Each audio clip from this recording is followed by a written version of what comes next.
Так, меня, надеюсь, слышно? Если слышно, напишите, пожалуйста, в комментариях.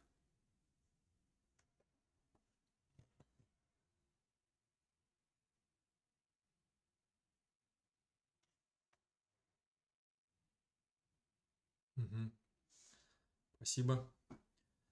Так, ну, сейчас еще несколько секунд и начинаем.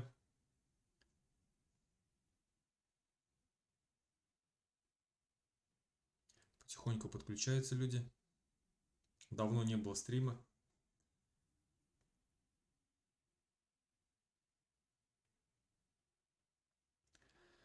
Так, ну, начнем, наверное. Алму, привет, милет тештер. Здравствуйте, уважаемые друзья. Салам алейкум всем. Давно не было стрима. Решил провести стрим, да накопилось множество вопросов. Сегодня решил я тему обозначить именно будущее устройства Башкортостана, будущее пост России. Поговорим об этом, как я его вижу, как видят его мои соратники, друзья. Ну, начну с того, что, как я говорил еще в самом начале, когда началась вот эта вот война, которую сейчас ведет Россия против Украины, в том, что Россия будет обречена. Она сделала ошибку, огромную ошибку, когда начала эту войну. Если без этой войны, он и так этот режим был бы обречен. Но так бы без этой войны он протянул бы еще, возможно, ну, 20-30 лет, да? Сейчас, совершив эту роковую ошибку, начав войну, они обречены уже в самое ближайшее время проиграть. И все, что сегодня происходит на фронте, показывает, прекрасно показывает, в каком состоянии находится российская армия, какие поражения они испытывают, что происходит вообще с моральным духом российских солдат. Посмотрите, насколько высокий моральный дух у украинских солдат, да, военнослужащих, у сил ВСУ, и насколько низкий моральный дух у российских военнослужащих, которые, можно сказать, силой, да, забирали. Так что тут очевидно то, что Россия проиграет уже, наверное, я думаю, 2023 год. Всем, кто еще до сих пор не понял, всем станет очевидно то, что Россия обречена. И нам всем уже стоит задуматься о том, что нас всех ждет после того, как Россия проиграет, и какие варианты развития событий возможны, и какие выгодны нам, да, как нам вообще действовать. Особенно, ну, я имею в виду башкирам, да. Вот. Начну с того, что многие разные варианты событий говорят о том, что режим так или иначе рухнет. Сейчас начну с того, что самое плохое может быть. Самое плохое может быть это в том случае, если сегодняшний режим, ну, допустим, поставит какого-нибудь Надеюсь, вместо армия себя, будет контрактной. поставить вместо себя какого-то преемника, и, скажем, этот преемник постарается договориться с силами Запада о том, что, допустим, он сдадут Донбасс обратно, да, то есть полностью выведут войска, отдадут его Украине, отдадут Крым, даже на это они будут согласны для того, лишь бы сохранить свой режим. Согласятся выплатить все репарации, все те разрушения, которые они нанесли, согласятся восстановить, но взамен за это они попросят сохранить режим. Естественно, никто санкции не снимет с России. Будут они жить вот именно, ну, живет же Иран, живет же Северная Корея, да, также и они будут жить вот в этом загнивающем, умирающем государстве под названием Россия. И понятно, что ничего хорошего вот для россиян это не несет, для всех нас не несет. В этом случае Россия превращается в Северную Корею 2, то есть Запад не вмешивается в политику России, она сама замыкается, то есть она уже не имеет какое-либо влияние, то есть на другой мир, на соседние государства и так далее. Она всю свою внешнюю политику направляет на восток, на Китай, на дружбу с Китаем, с Ираном, то есть Северной Кореей, да, вот с этими одиозными странами. С Западом практически уже не будет никакого контакта, как такового нормального. И в основном будет замыкаться на проблемах, на внутренних проблемах России. Что ждет в этом случае нас всех? Нас в этом случае ждет то, что, скорее всего, национальные республики ликвидируются в самое ближайшее же время. И никто, не будет сил для того, чтобы этому противостоять, внутри России, я имею в виду. Не будет никаких возмущений. Ну, возмущения там будут, возможно, пикеты одиночные, как бы, может, какой-то митинг будет, да, и все. На этом все закончится. Вот, и вот это самый плохой вариант. Почему ликвидируют национальные республики? Потому что уже сейчас они видят, что как только режим дал слабину, сразу подняли голову все национальные движения российские, какие есть. Калмыцкие, да, то есть бурятские, башкирские, татарские, чеченские, там, Дагестан, нагайские, да, уже появилось как бы движение сильное. Ну и так далее, то есть, да, Эрзя. Все они, естественно, показали властям России то, что национальные движения сильны, они есть, и они бдят, как говорится, да. И как только режим рухнет, они сразу будут брать все те полномочия, которые у них отобраны. Это их пугает, и, соответственно, они постараются ликвидировать национальные республики все. Скорее всего, ликвидировать, да, это, ну, на мой взгляд, это 99%, да, что так произойдет. Это, конечно, их не спасет, и все после краха режима все национальные республики вновь образуются по-новому. Но все это поведет за собой вот это изменение, ликвидация национальных республик, потом их воссоединение, возможно, в каких-то новых границах, все это к большим проблемам приведет. Вот. Так что вот это самый плохой режим, который, точнее, самый плохой вариант, какой возможен. Это первый. Ну и второй вариант – это смена режима полностью. Либо приходят к власти, допустим, какие-то либеральные силы. Но в любом случае, кто бы ни пришел к власти, либеральные силы или, скажем, силы, которые Всем за ассалиму конфедерацию, алейкум. за то, чтобы Башкорт ликвидировать ели, всю Башкорт Российскую халкы. Федерацию. В этом случае мы, вот, ну, я говорю именно о башкирском национальном движении, но в том числе я знаю, что и другие национальные движения тоже к этому готовы, будем максимально забирать свою независимость.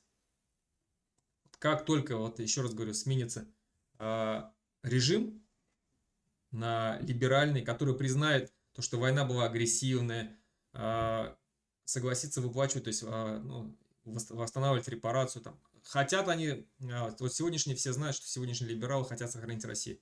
Так вот, хотят ли они сохранить Россию или не хотят, разницы нету. В любом случае мы будем забирать свое. И если нас попытаются как-то остановить, силы оружия, да, как в 90-х годах Ельцин пытался останавливал Чечню. Мы также ответим им сопротивлением, естественно. Потому что та возможность, которая нам дает этот шанс, вот это время, да, мы должны его обязательно максимально использовать. Иначе, возможно, в ближайшие там еще 50, там, каких-то 100 лет и не будет такой возможности, да. Вот.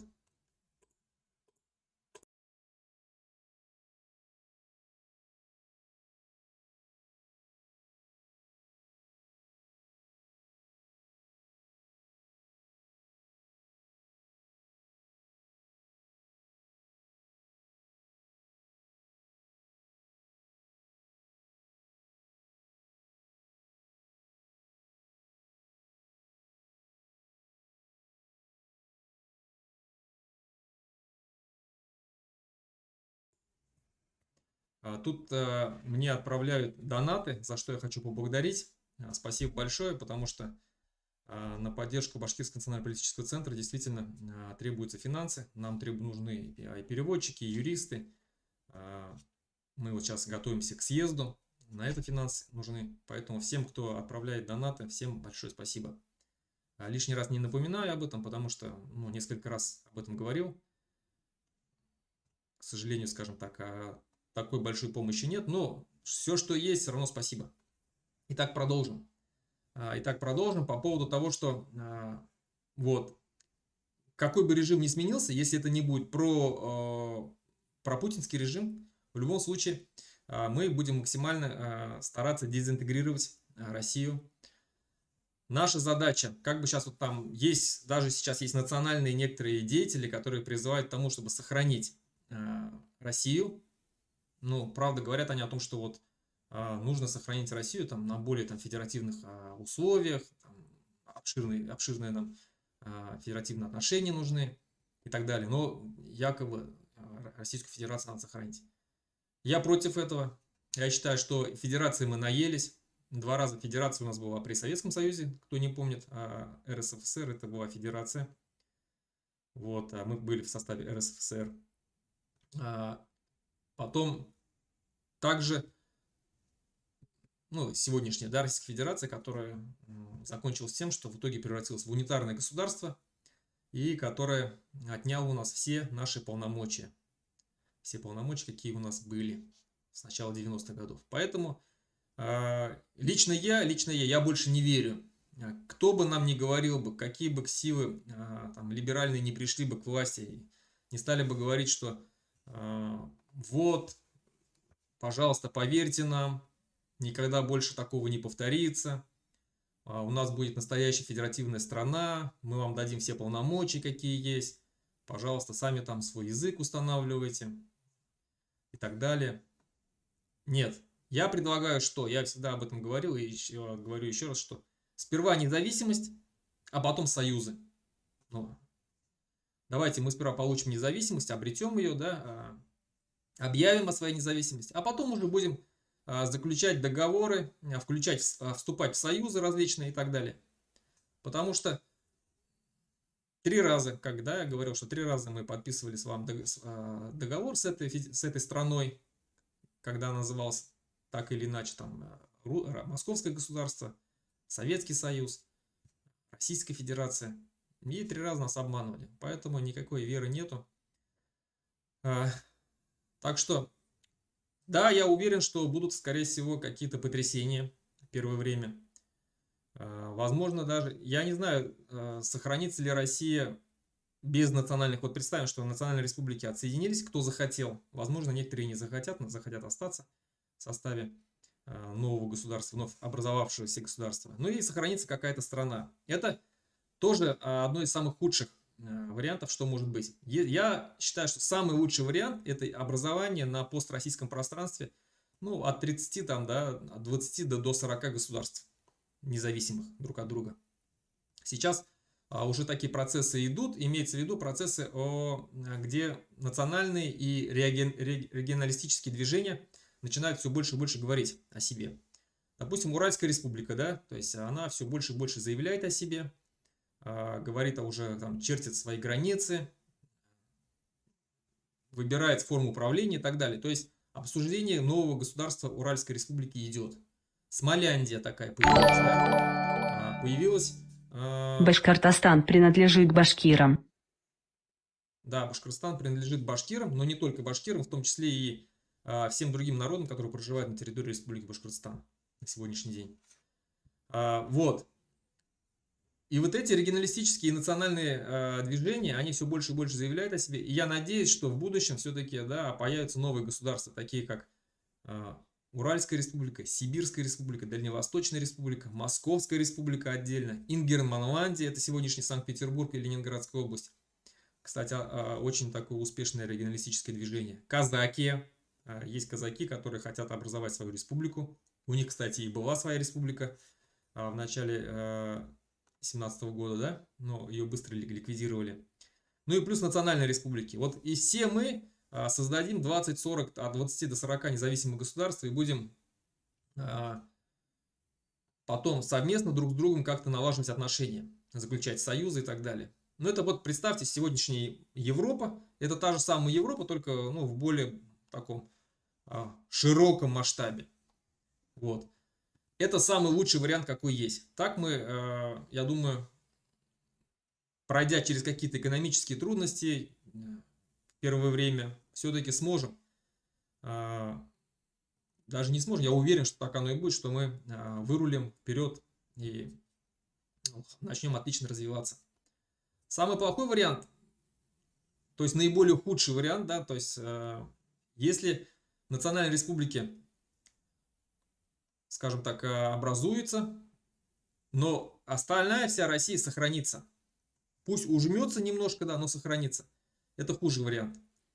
Возможно, там первое время будут действительно какие-то там демократические настроения, там, да, демократическое правление будет, смена там, нормальная смена, нормальные выборы там и так далее, сменяемость власти и так далее. Но большая вероятность того, что, скорее всего, они лет через 10, через 20 вновь превратятся в империю, потому что сам народ останется российским. Вот эта имперскость, которая сидит в сознании россиян, она никуда не денется, потому что они будут точно так же себя чувствовать обладателями большой великой страны. История, я сомневаюсь, что она мало изменится, то есть преподавание той истории мало изменится. Вот. И имперские вот эти настроения, они вновь возобладают. А вслед за ней возобладают и реваншистские настроения. И они вновь обратят уже, в первую очередь, они обратят внимание на кого? Если Российская Федерация после краха Советского Союза, образовавшаяся Российская Федерация, в первую очередь обратила свое внимание на кого? На бывшие союзные республики, да, и устроила там какие-то там кровавые разборки, то есть Приднестровье, да, Грузия, Украина, мы все это прекрасно знаем, то новая Россия, после того, как ее отделятся от нее Татарстан, Башкортостан, Чечня, там, Дагестан, Якутия, они обратят свое внимание на наши республики. 100% это будет. Они попытаются нас вернуть в свою сферу влияния, попытаются нам устраивать какие-то, возможно, экономические трудности. Вот, допустим, я сейчас живу в Литве. Мне здесь сегодня, вообще, мне литовцы рассказывали о том, что какие трудности они испытывали первый год после того, как объявили о своей независимости. Советский Союз максимально, говорит, старался их ущемить во всем. Устроил им блокаду экономическую, не подавал газ, нефтяные трубы, то есть все это закрыты были, перекрыли. Мы, говорит, зиму, говорит, зимовали, говорит, в шубах ходили дома, в валенках ходили, потому что, говорит, холодно было дома, говорит, невозможно.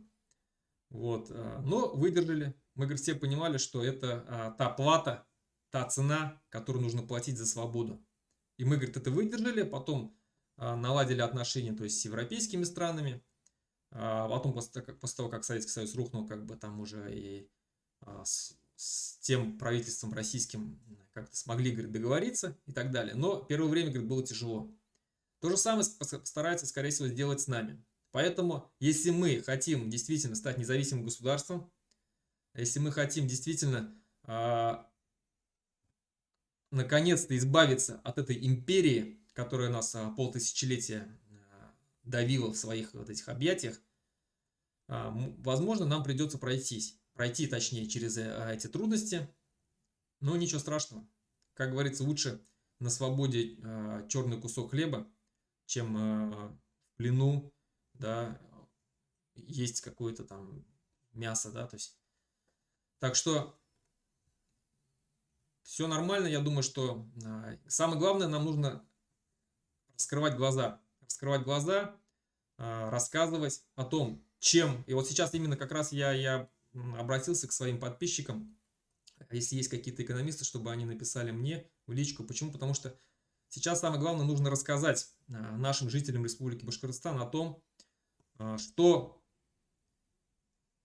нас ждет в будущем, то есть какими ресурсами мы обладаем, каким экономическим потенциалом обладает наша Республика Башкортостан. И показать всем, что мы сможем жить свободно в независимом Башкортостане. Абсолютно свободно, полностью себя всем обеспечивая. У нас действительно для этого все есть. Тут были вопросы, я читал там, какой потенциал у Республики Башкортостан, на что мы можем рассчитывать.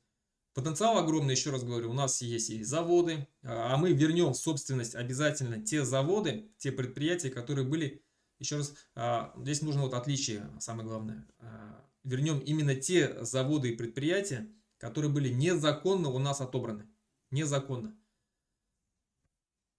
Башнефть, Салават-нефтеюрксинтез, БСК Стода, да, вот Путин там отобрал ее, да, которые были незаконно приватизированы, несправедливо приватизированы какими-то мошенническими путями. Именно вот это вот мы пересмотрим и вновь национализируем. Другие же предприятия, которые были законно приватизированы, честно, прозрачно, если все это происходило, естественно, они останутся у своих собственников. Никто у них ничего отнимать не будет. Мы будем соблюдать законы.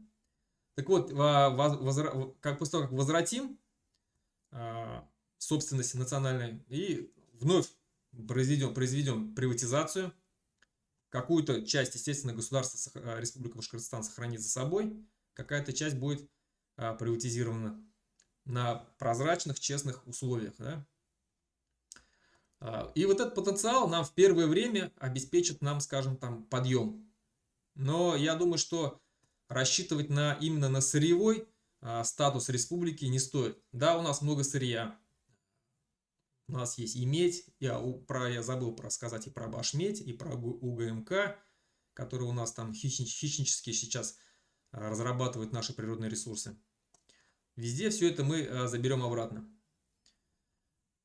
Первое время, возможно, они нам дадут какой-то подъем, рывок, удержаться, чтобы. Ну а в дальнейшем будем уже строить нашу экономику на современных вот этих вот технологиях, IT-технологиях, IT-сферу будем развивать, чего у нас, к сожалению, нету. Туризм. Я считаю, что туризм – это одно из таких важных направлений. Если вот возьмем мы Арабские Эмираты, да, им Аллах дал нефть, много нефти. Они эту нефть первое время поднимали, экономику через эту нефть. Сейчас у них основной, скажем, я думаю, что они все в большинстве своем зарабатывают на туризме.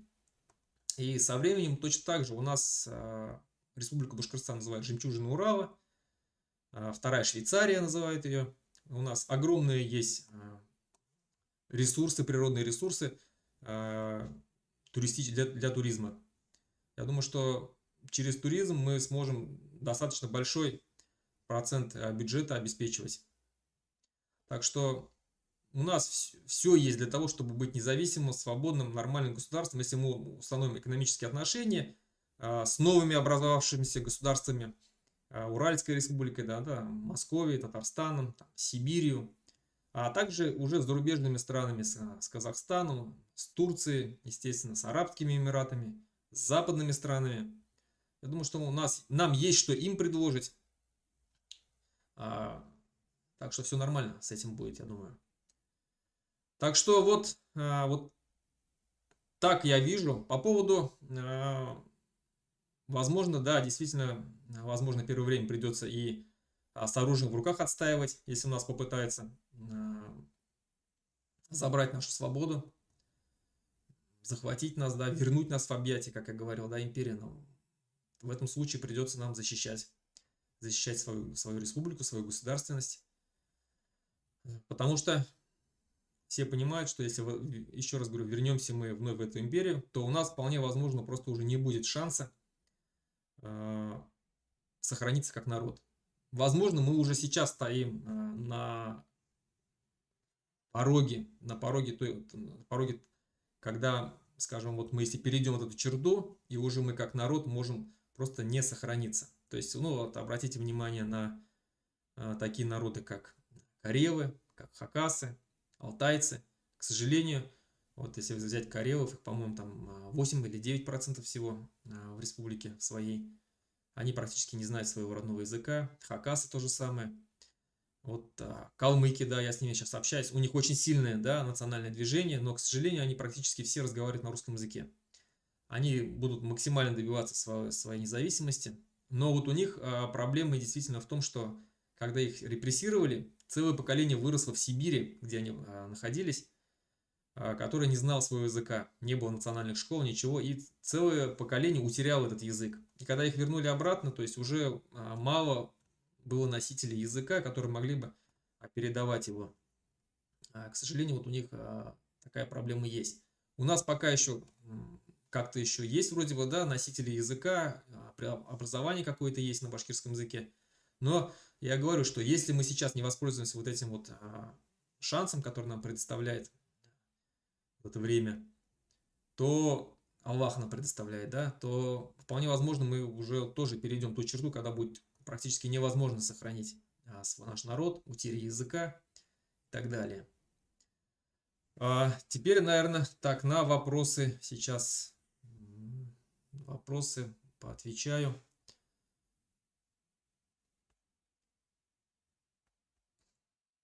Так.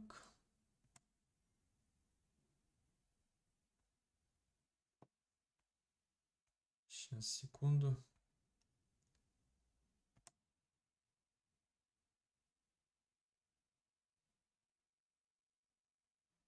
Мгм.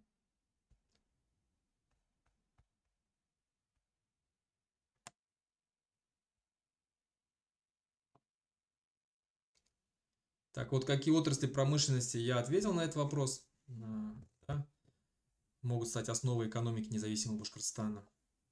Ну, я же говорю, у нас есть нефтеперерабатывающие заводы, нефтехимические заводы,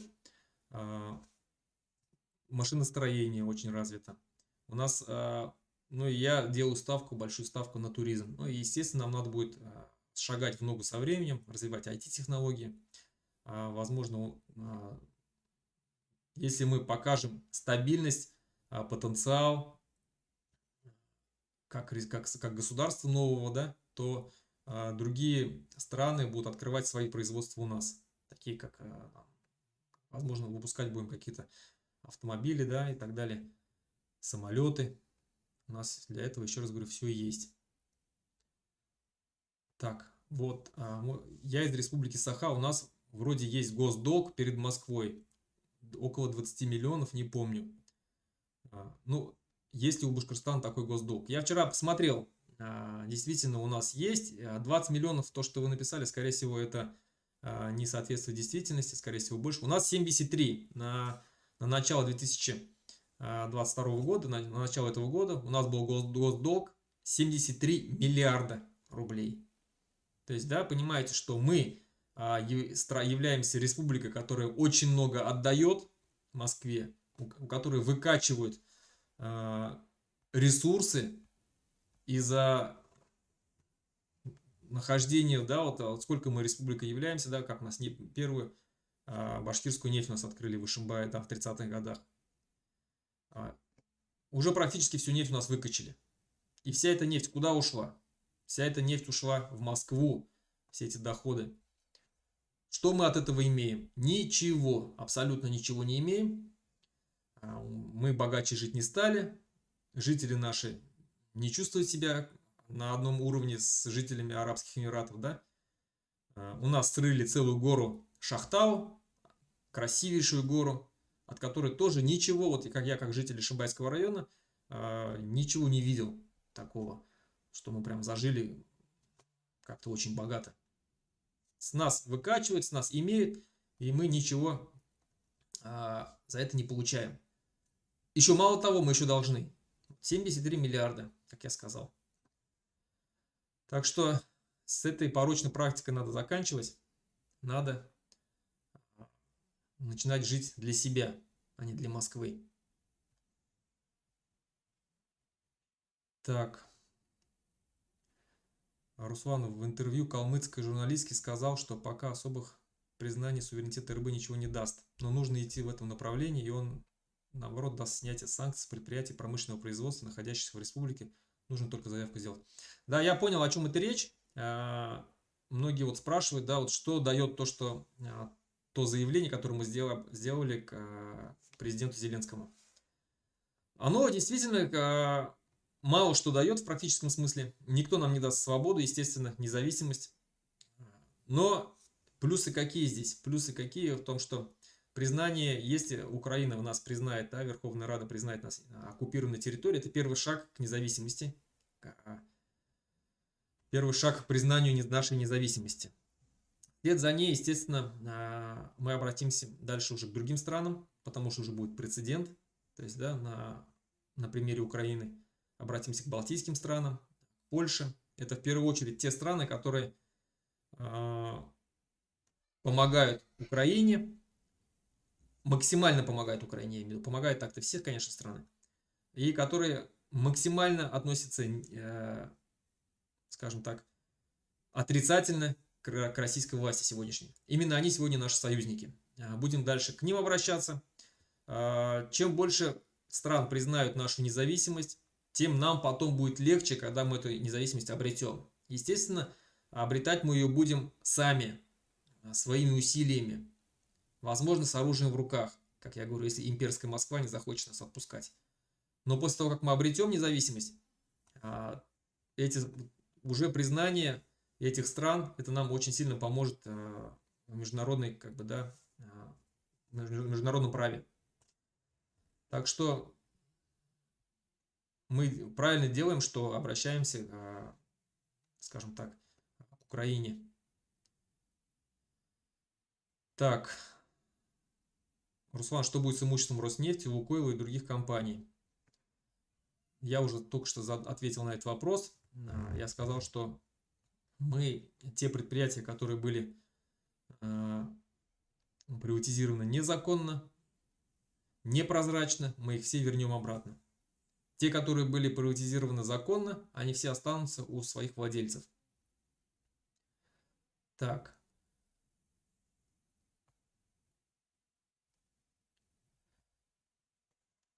Границы РБ и Республики Татарстан искусственные, созданные имперцами для разделения и разжигания территориальных споров на перспективу следующих поколений двух самых близких народов. Ваше отношение к укрупнению Республики Татарстан за счет северо-запада РБ, есть ли такие территории, населенные преимущественно Башкиром, Оренбургской, Челябинской и так далее областях? На этот вопрос я множество раз отвечал. Я против какого-либо укрупнения, против того, чтобы наши границы были как-то изменены. Вот, я против этого. Я считаю, что нужно нам оставаться в тех границах, какие мы сейчас есть. Никаких изменений не должно быть, территориальных споров. То же самое и мы не будем точно так же. Есть некоторые там горячие головы, как я их считаю, да, говорят, что нужно нам вернуть Челябинскую область, там, Пермскую область и так далее. Нет, нам этого не надо. Нам этого не надо. Кто забыл, я напомню, что на территории Республики Башкортостан, которая по своей территории больше, чем Бельгия в 15 раз, больше, чем Австрия, больше, чем Литва в 2 раза, да, больше, чем Грузия, больше, чем Армения. Территория огромная для такого народа, как мы.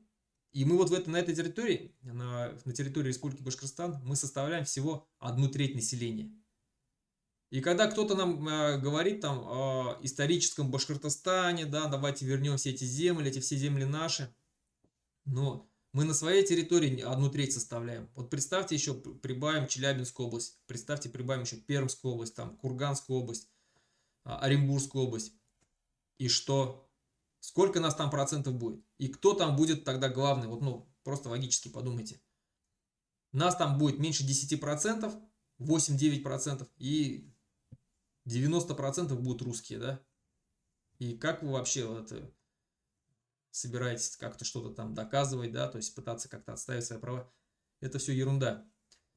Поэтому никаких территориальных споров, я думаю, что это нужно об этом все забыть. Я думаю, что у Татарстана будет у самих большие главные проблемы внутри своей республики, потому что у них население 50/50 составляет русские и татары.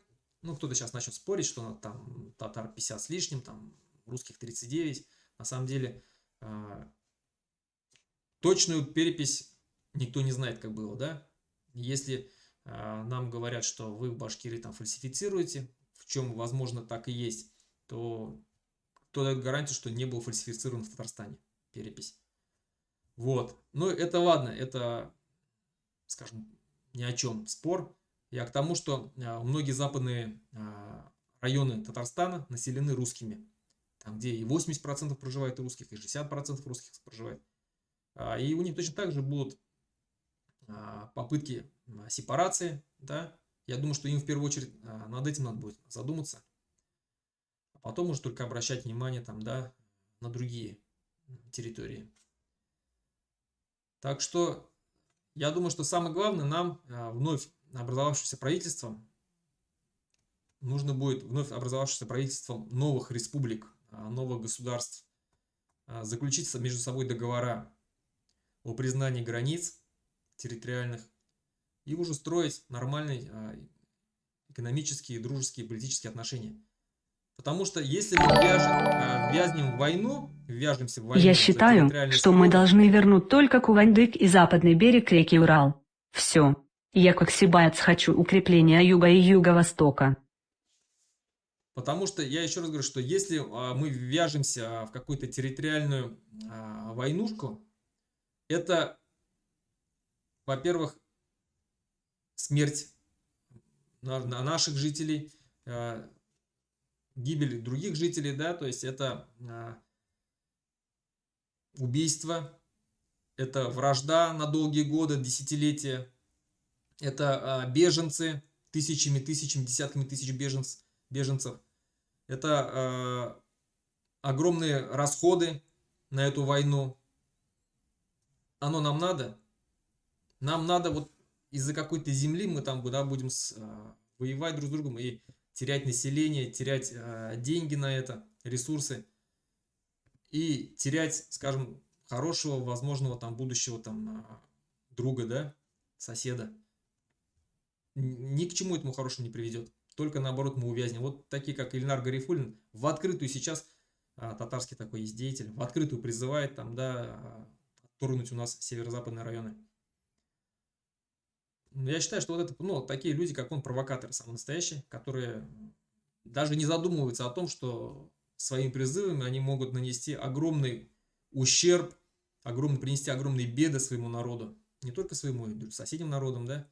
Так что, а нам, Татарстану и Башкортостану, как двум мусульманским национальным тюркским республикам, нужно будет в первую очередь держаться вместе, потому что мы будем внутри, со всех сторон нас будут окружать, возможно, русские республики, да, а возможно, одна большая русская республика, у которой будут свои, скажем так, геополитические интересы. И кому, как не нам, с Татарстаном вместе держаться, да, отстаивать свои национальные интересы. И вот такие глупые рассуждения о возврате территории, они ни к чему хорошему не приведут. По поводу Кувандыкского коридора, который очень часто нам задают вопросы. Насчет Оренбургской области вообще. Я еще раз говорю, что я сторонник того, чтобы признание других территориальных сегодняшних границ. Но никто не знает, как все пойдет в будущем. Оренбургская область – действительно территория, которая специально была создана при советской власти как граница между Казахстаном и Башкортостаном, которые всегда имели дружеские отношения между собой. Здесь сложно, конечно, рассуждать об этом. Я считаю, что тот указ, которым была образована Оренбургская область, а сперва до этого там, если я не ошибаюсь, был какой-то Волжский край был, да, она несколько раз менялась, там территориально менялось название. Вот, но когда образовалась Оренбургская область, я считаю, что этот указ, возможно, можно будет оспорить. Можно будет оспорить через международные суды, потому что, еще раз говорю, изначально наша республика, Башкортостан, имела границы с Казахстаном. Вот. У нас были границы общие. Потом, после создания вот этой Оренбургской области, они исчезли, да? Так что, возможно, оспорим. Вообще, судьба Оренбургской области, я не знаю. Если как бы мы договоримся все между собой, то, возможно, западная часть Оренбургской области отойдет к Татарстану. Центральная часть там, да, то есть Кумандыкский коридор или Гайский, да, район, отойдет к Башкортостану. Восточная часть Оренбургской области отойдет к Уральской республике. Возможно, так мы сможем решить этот вопрос. Потому что выход к Казахстану, конечно, нам очень нужен.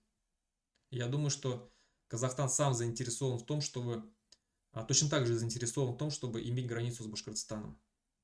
Вот. Но это вопрос будущего. Пока как-то я не думаю, что не стоит в это лезть. Вот. Дальше.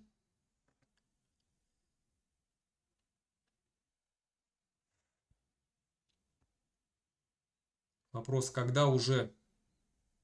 Как только, так сразу. Ответ мой.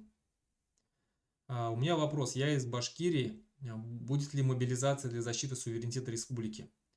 Вопрос второй. Мой род из деревни Сунарчи, граница между Республикой Башкортостан и Оренбургской областью. 80% родни башкиры, говорящие башкорты, живущие в Оренбургской области. Каковы границы будущего нашего государства? Так, это я только что ответил. По поводу мобилизации. Естественно, как только мы обретем независимость, произойдет мобилизация. Вполне возможно, на первое время будут созданы вооруженные силы, которые потом постепенно перейдут на контрактную основу. Но первое время нужна будет мобилизация, потому что будут угрозы потери государственности, и мы должны будем готовы отстаивать. Именно, напомню, кто не знает, что наша первая Башкирская республика, почему она смогла сохраниться, почему Заки Велиди смог ее отстоять, только благодаря тому, что у башкир было свое войско. От 10 до 15 тысяч бойцов, которые свято верили в Республику Башкортостан, свято верили в Заки Велиди, в наше башкирское правительство. И это войско именно обеспечивало суверенитет нашей республики. С нами считались. И когда Колчак совершил свою ошибку и предательство по отношению к башкирскому народу, когда он тайно издал указ о расформировании башкирского правительства, о ликвидации республики нашей. И кто не знает, башкиры перехватили эту депешу, которую Колчак отправил к атаману Дутову.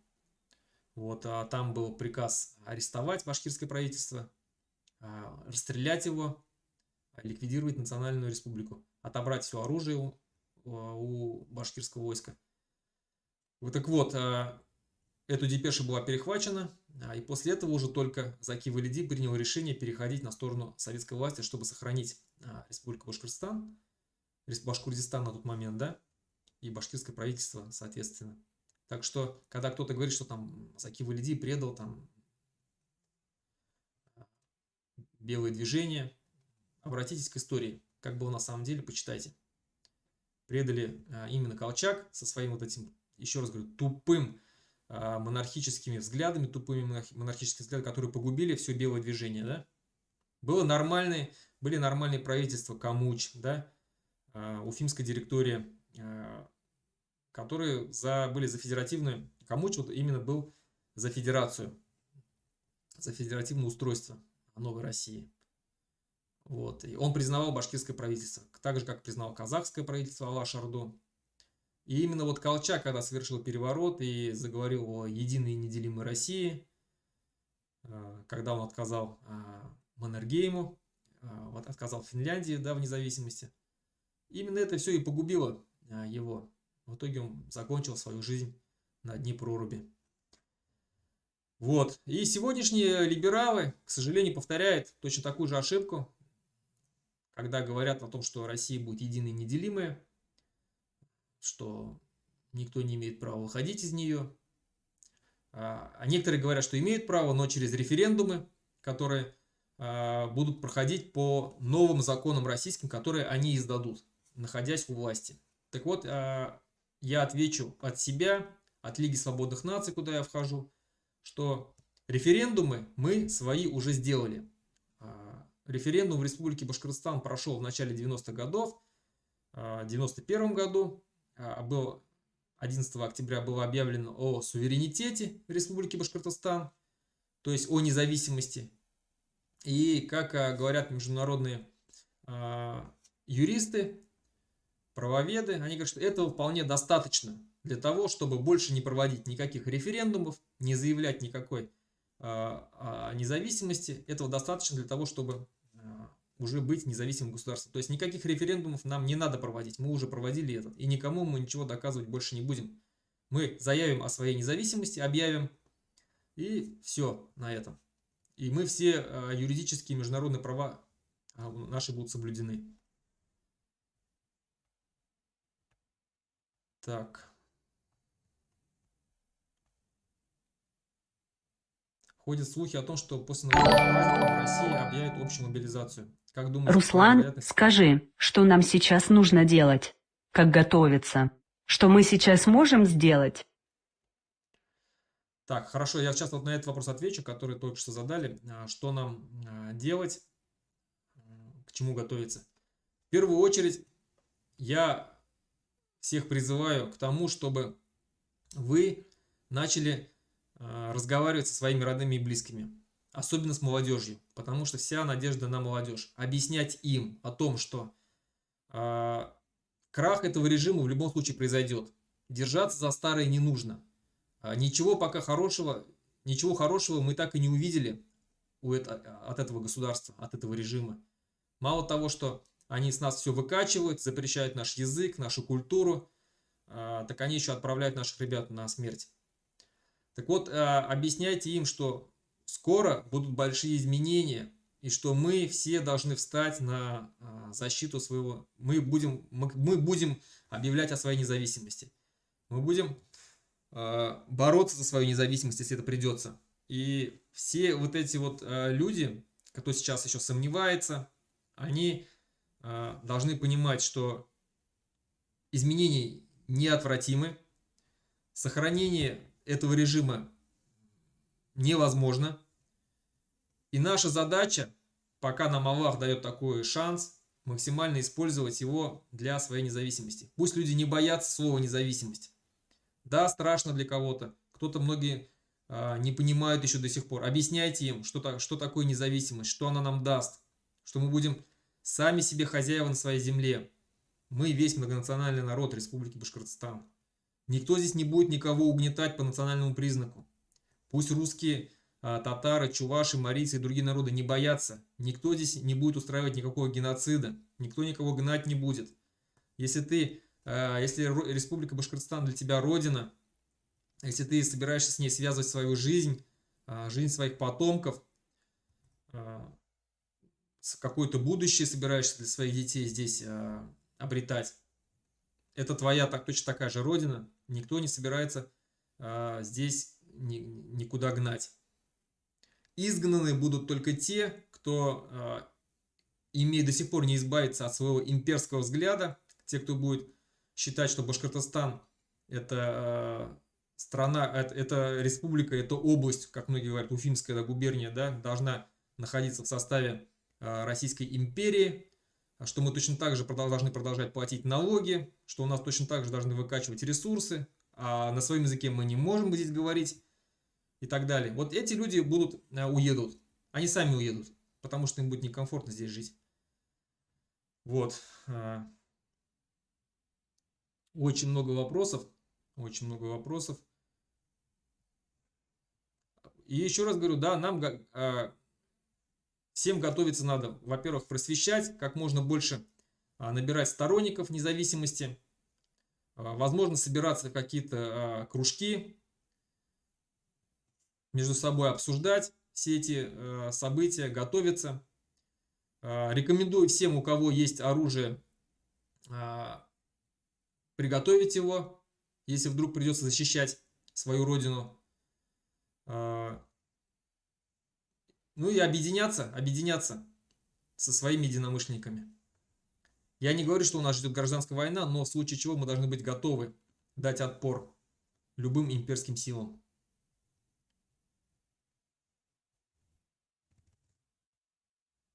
Так, у меня такой вопрос. Как быть русским, которые родились в Башкортостане, считать его своим домом, полностью за суверенитет и против власти Москвы и их пособник? Как им быть? Я только что как раз ответил на этот вопрос. Им не надо никак быть. Они живут на своей родине. Республика Башкортостан станет для них, является, если для них родиной, она и будет также для них родиной, для их детей, для их внуков и так далее. Если они поддерживают независимость Башкортостана, то это наши люди. Если все вместе мы построим будущее государство, независимое государство, республика, процветающее государство, Республика Башкортостан.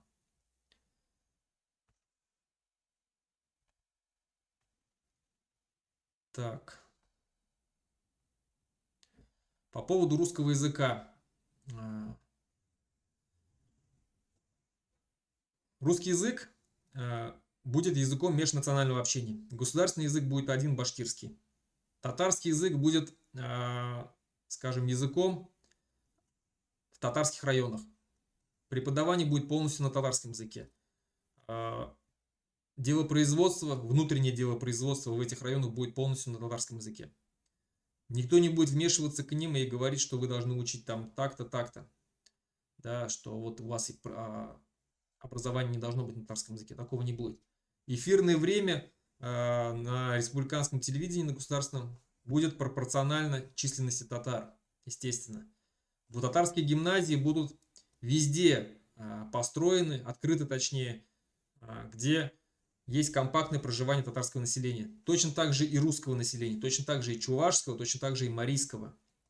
Никто не будет обделен. У нас будет равноправие. Но государственный язык будет башкирский, потому что именно башкиры здесь реализовали свое право на самоопределение в Башкортостане. И больше у нас нету другой республики, где мы могли бы сохранить и развивать свой язык. У Татарстана такая республика есть. У Чувашии тоже.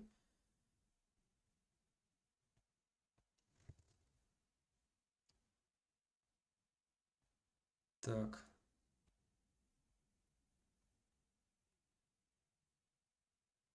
Пермский край. Очень много татар, башкортов проживает. Он в чем составе будет? Я не знаю, в чем составе он будет. Башкортостан не будет претендовать на земли Пермского края.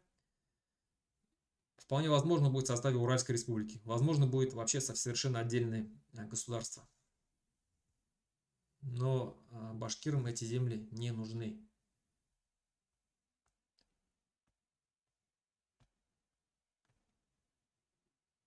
Так, вопрос. Как башкирам или татарам из Башкортостана вступить в движение проекта БНПЦ? В чем нужна помощь, чем помочь?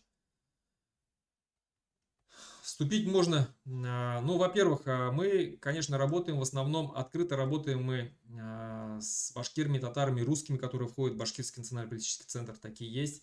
Открыто только с теми, кто находится за рубежом. Потому что сами прекрасно понимаете, что сегодняшняя власть к нам относится максимально враждебно. На меня открыто уголовное дело на сегодняшний день, да. И все, кто со мной может быть открыто связан, вполне возможно, они могут точно так же попасть под раздачу, да, чекистов.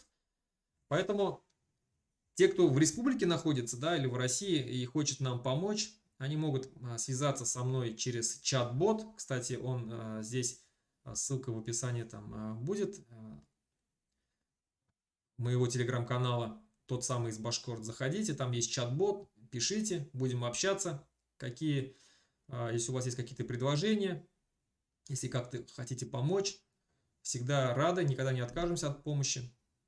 Мы на сегодняшний день объединяем всех башкир, которые заинтересованы в том, чтобы Башкортостан стал независимым государством, чтобы империя наконец-то развалилась, закончила свое существование.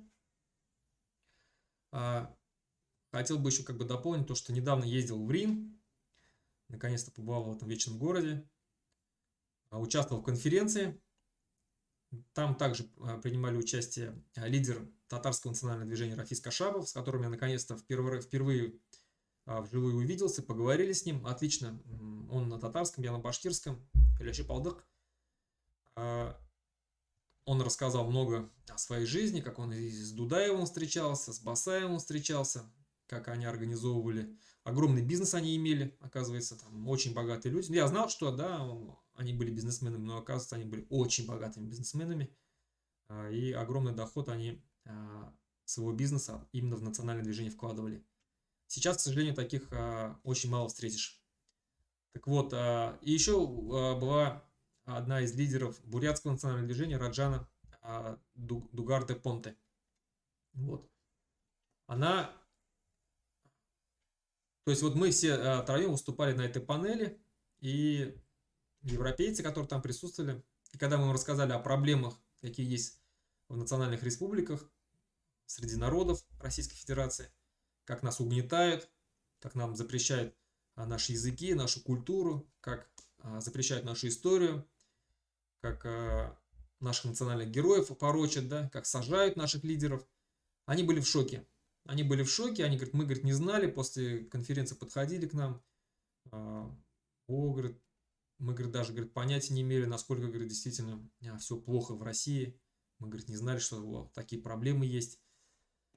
Вот. Ну, я надеюсь, что будем и дальше рассказывать европейцам, открывать глаза. И они боятся развала, они боятся развала России.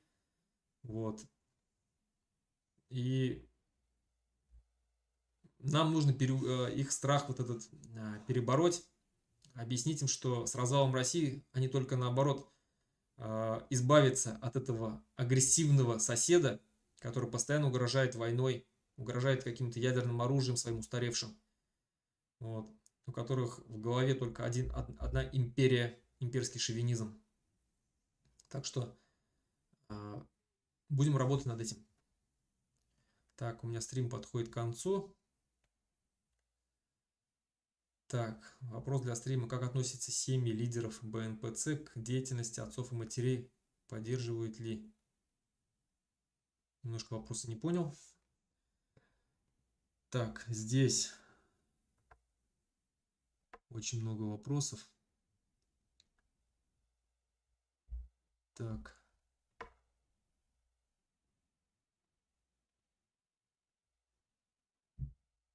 Как можно получить политическое убежище, нахожусь не на территории Российской Федерации? Но если вы находитесь в той стране, где не дают политическое убежище, или это небезопасная страна, надо как-то постараться выбраться в безопасную страну, ну и подаваться, если есть действительно кейс соответствующий, если вы действительно преследуетесь, если участвовали в протестных акциях и так далее. Надо, я думаю, что сейчас несложно, наверное, получить убежище, потому что, ну, я знаю, что многим дают, если действительно есть за что получить. Так.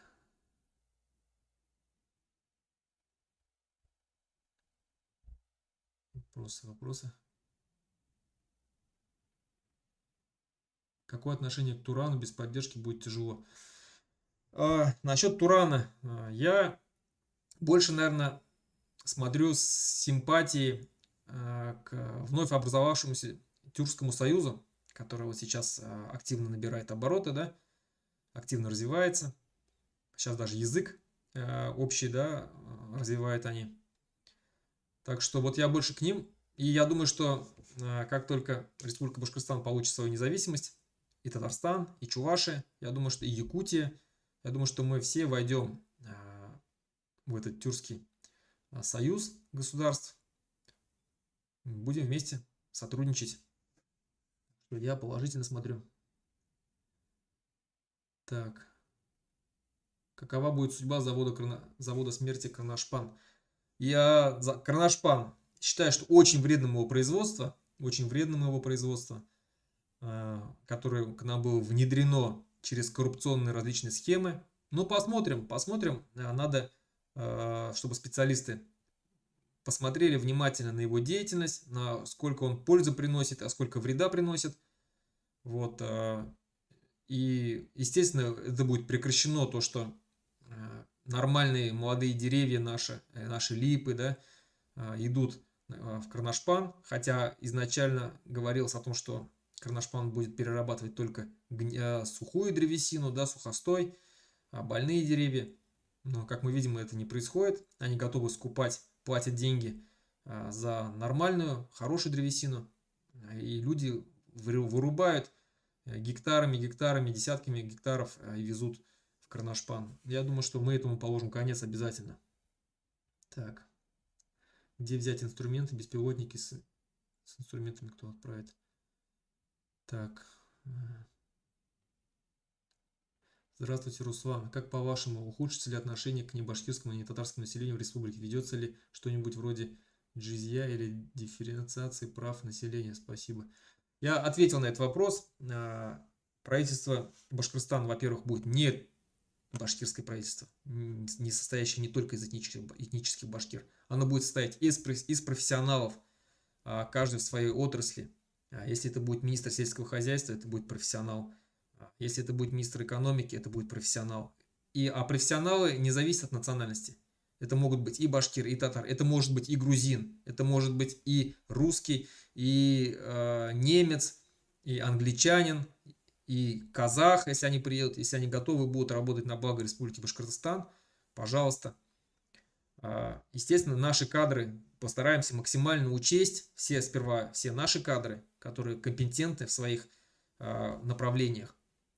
Если не будет таких, будем приглашать из-за рубежа. Ничего в этом стыдного, я считаю, что нету. Нужно учиться, потому что мы действительно на сегодняшний день обычная колония, которая привыкла к тому, что ею управляют из Москвы. Из Москвы, из этого вот имперского центра. Мы должны научиться сами управлять своей республикой. И если надо будет учиться, будем учиться у профессионалов. Так. Считаете ли вы, что наши предки ошиблись, что не завоевывали земли? Ну, о какой ошибке может быть идти речь, если еще раз говорю, что исторический Башкортостан, который на сегодняшний день располагается на многих областях, во многих областях сегодняшней России, это и Челябинская область, и Оренбургская область, часть Свердловской области, часть Пермской области, часть Татарстана, часть там, Саратовской области, часть Самарской области, да, часть Курганской области. Огромные земли. И даже сейчас, когда Республика Башкортостан, то есть намного меньше, да, территории исторического Башкортостана, даже в своей этой территории мы являемся 1/3, 1/3 населения. О каких завоеваниях вообще может идти речь? Хорошо, что не стали завоевывать, а возможно, что вообще бы нас просто мы ассимилировались бы в тех новых завоеванных землях. Так.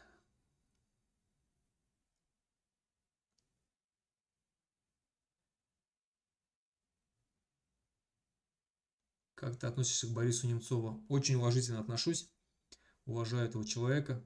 Это один, наверное, из тех немногих либералов, которых я уважаю, который действительно много сделал для оппозиции вообще, да, для правды в России. И, возможно, мы, если народ будет не против, обязательно поставим ему памятник в Республике Башкортостан. Так. Удается ли вам налаживать взаимоотношения с башкирскими диаспорами в Восточной Европе или тюркских государствах? К сожалению, да, вот по поводу диаспор хочется сказать, что есть диаспоры там в Эстонии, в Турции.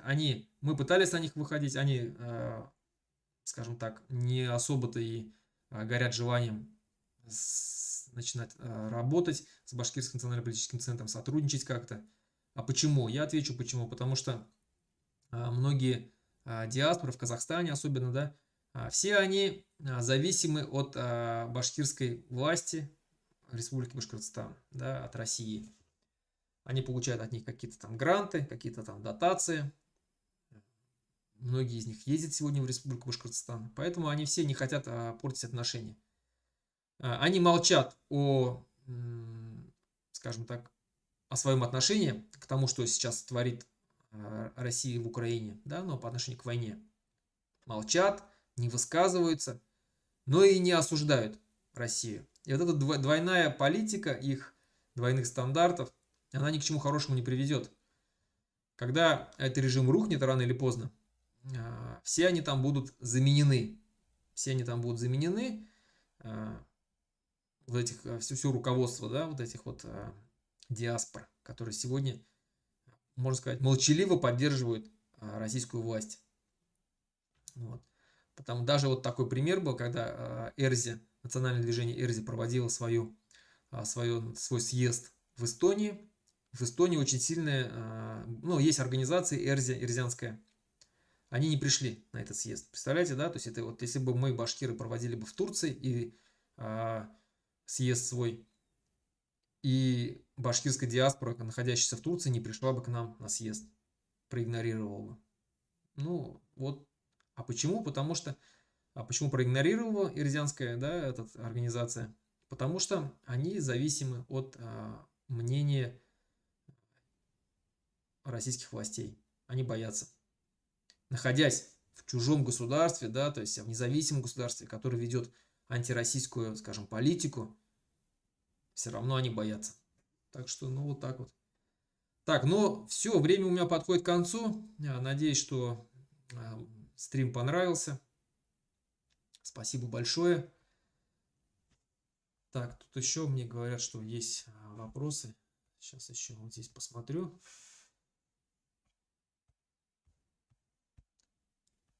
Так, контрактная или призывная армия? Это я ответил только что, да, недавно.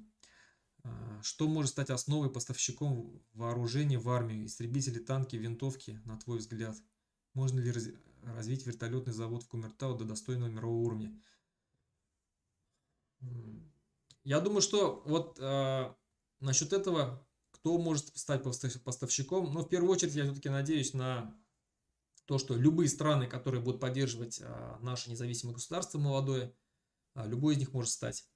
Естественно, в первую очередь мы смотрим на Казахстан, на Турцию, на наших соседей, на наших братьев, а так мы на Украину, естественно, а так все, кто нам готов будет оказать помощь. Мы не собираемся у какой-то, знаете, там... Поставим памятник Ататюрку. Обязательно памятник Ататюрку тоже поставим, как и Заки Валиди. И еще раз говорю, что мы не собираемся строить какую-то там милитаристическую республику, да, то есть вооружаться там. Да, у нас будет армия, но именно такая армия, которая будет способна защитить себя. Все. То есть мы свои доходы, свои деньги мы должны направлять на развитие экономики нашей, а не вооружаться. Вот. Потому что все прекрасно знают, что как только ты упускаешь вот эту вот грань, когда просто ты вооружаешься, и уже когда у тебя сознание начинает сознание меняться под теми силами, которыми ты уже располагаешь, то у тебя хочется уже поиграть мускулами, показать соседям, да, свою эту силу. Это самое главное, вот это вот не допустить. Вот. Какие возможности аграрно-промышленной отрасли Республики Башкортостан? Способна ли эта отрасль на удовлетворение потребностей населения и на экспортирование в другие страны? Насколько я знаю, при Советском Союзе у нас сельская промышленность, ну вообще вот даже вот последний год, да, как я читал, что было собрано рекордное количество урожая. Если грамотно подходить к развитию сельского хозяйства, внедрять новые технологии, я думаю, что мы вполне можем обеспечивать не только себя, но и на экспорт продукцию отправлять. У нас все для этого возможности есть. У нас огромная, хорошая, плодородная земля. Вот. Так. Добрый день, Руслан. Каким вы видите процесс борьбы за независимый Башкортостан? Так, это я сказал. Каким образом, по вашему мнению, возможно их реализовать? Оренбургская область. Так. Если новой властью России и Москвы будет предложено федеративное устройство, Башкортостан не будет рассматривать его, только свое независимое государство. И каким образом будет учитываться воля населения, проживающего на территории Республики Башкортостан? Я ответил уже на этот вопрос, что мы сперва обретем независимость, потом уже как независимое государство будем... Вопрос. Стоит ли переносить столицу на юг? В целях осуществления национальной безопасности, ведь на юге живет больше башкир. Можно создать новую столицу, как турки создали Анкару. Можем создать Аркаим. Так, вот, сперва отвечу на вопрос по поводу федеративного устройства. Я еще раз говорю, что сперва независимость, потом любые союзы. По-другому никак. Нам не нужно, чтобы нас затащили обратно обманными путями федеративное государство и пытались там, и потом вновь у нас все отобрали, все, что есть. Вот это хороший вопрос по поводу переноса столицы. Я действительно часто в последнее время задумываюсь о том, что нам, скорее всего, наверное, надо будет перенести столицу южнее. Где она будет располагаться, не знаю пока еще. Но как вариант перенесения столицы, это очень хороший вариант. Это, во-первых, развитие новой территории на территории Республики Башкортостан. Это даст толчок к развитию экономики. Ну и если мы будем развивать наши отношения с Казахстаном, Ну и вообще это безопаснее, конечно. Это безопаснее стратегически, потому что Уфа находится очень близко от Челябинской области. Там через Иглинский район уже все Челябинская область ведет. Вот это вот этот врез точнее, да, который в нашу республику Башкортостан вклинивается, он очень опасный, если в случае, если начнутся какие-то вооруженные, если Россия останется сохраниться и будет агрессивно к нам настроена, это очень опасно. Поэтому действительно столицу лучше перенести. Лучше перенести на новое место и заново отстраивать. Огромное количество стран именно сделали так, избавлялись от своего прошлого. Это и Казахстан, да, построил Анкару, это и Астану, точнее, это и Турция, которая построила Анкару, это и Бразилия, да, которая перенесла из Рио-де-Жанейро, назвала Бразилия новую свою столицу. Ну, в общем, много стран, которые так сделали. Я считаю, что мы, возможно, так же и сделаем. Но это, конечно, все это нужно обсуждать и хорошенько думать об этом. Так. Каким должен быть лидер нового Башкортостана и каким образом кто-то может провозгласить себя представителем от Башкортостана? Каким должен быть лидер? Ну, естественно, он беззаветно должен быть предан идее независимости Башкортостана, потому что проимперски настроенные люди, я считаю, что не должны руководить Республикой Башкортостан, но это мое личное мнение. Вот многие говорят, что Лилия Чанышева достойна стать президентом Башкортостана. Возможно, достойна, но я считаю, что ее политические взгляды, она, скажем так, да, сторонник Навального, они за сохранение империи. Поэтому она будет делать все для того, чтобы Республика Башкортостан осталась в составе этой империи, этой России. Так что я против того, чтобы она была президентом Республики Башкортостан. Она нас вновь затащит в эту страну. Она выступала против того, чтобы башкирский язык был обязательным для изучения. Кто не помнит, Навальный, когда приезжал сюда в Уфу, он говорил о том, что он противник договорных отношений между Республикой Башкортостан и Российской Федерацией. Он против договоров. Так что Лилия Чанышева, она, скажем так, сторонник Навального, соответственно, она будет думать точно так же. И я считаю, что вот должны люди быть именно те, управлять республикой, кто настроен на создание независимого государства. Вот. Так.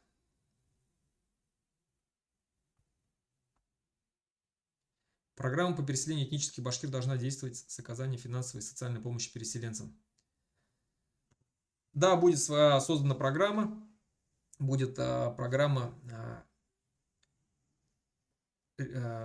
по переселению наших башкир, кто желает. Им будет оказана помощь. Репатриации, да. Оказана максимальная помощь в трудоустройстве. Какие-то, наверное, финансы будут им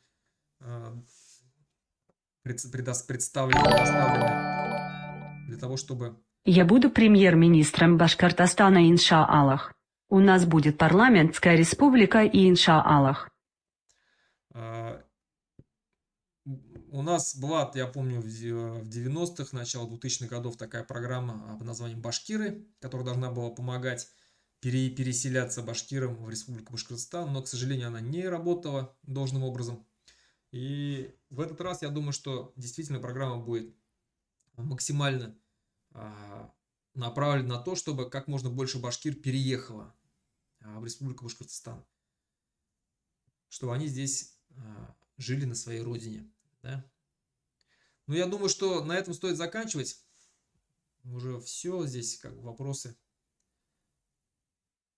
закончены. Спасибо большое всем за то, что меня слушали. Распространяйте мои видео, подписывайтесь на мои телеграм-каналы, на мой YouTube канал, предлагайте другим, рассказывайте. Еще раз говорю о независимости. Говорите всем, что независимость это наша мечта, наши предки за нее боролись, и мы рано или поздно обретем ее. Ничего страшного в независимости нету. Когда кто-то говорит, что мы там попадем под власть Америки или Китая, объясните им, что мы на сегодняшний день находимся под властью России, Нас точно так же убивают, наших детей отправляют воевать против Украины на войну, нас грабят, с нас выкачивают все ресурсы, и мы на сегодняшний день ни в каком лучшем положении не находимся. А то, что возможно будет когда-то там дальше, но это еще не факт. Это еще не факт. И кто сомневается, там вот Америка, да, то есть посмотрите на страны, с кем дружит Америка, которые с помощью нее обрели независимость и стали процветающими государствами, и те страны, которые дружили с Советским Союзом там, или Россией, да, и в каком положении находятся они. То есть берем Северная Корея, Южная Корея, да, Южная Корея с Америкой дружила, Северная Корея с Советским Союзом. Кто в каком состоянии сейчас экономическом находится, всем прекрасно видно, наверное, объяснять не надо. В каком положении находится Япония, которая дружила с Америкой. В каком положении находится Венесуэла, которая дружила, или Куба, которая дружила с Советским Союзом. Всем, я думаю, что всем все понятно. Так что я ничего не вижу страшного в том, что если мы будем дружить с Америкой, естественно, мы будем соблюдать свои интересы, политические, национальные. Но от того, что мы будем дружить с одним из самых сильных государств мира, я думаю, что от этого нам будет только плюс. На этом все. Хурметли милләттәштәр. На этом до свидания. Хау булыгыз.